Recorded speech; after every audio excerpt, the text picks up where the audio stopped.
கோவையில் பணம் பரிசு பொருட்கள் வழங்குவதை தடுக்கும் வகையில் பறக்கும் படையினர் பூ மார்க்கெட் சிரியன் சர்ச் ரோடு பகுதியில் வாகனங்களை தடுத்து நிறுத்தி தீவிர சோதனையில் ஈடுபட்டு வருகின்றனர்.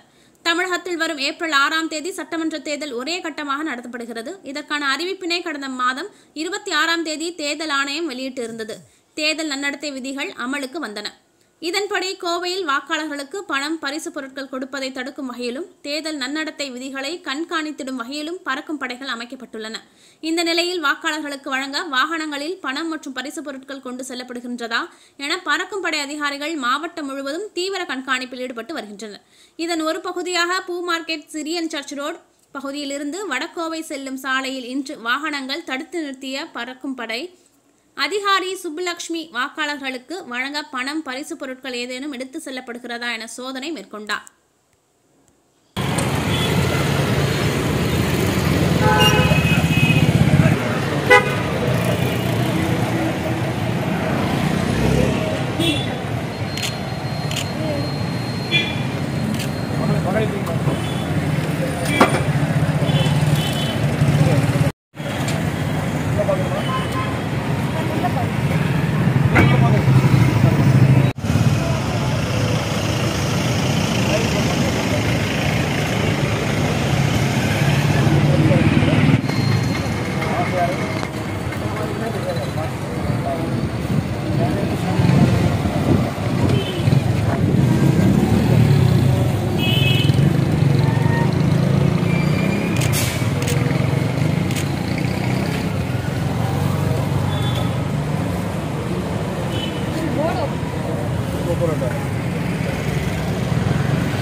யாரும் எடுக்கல, நானும் மாலை முடிச்சுதான்.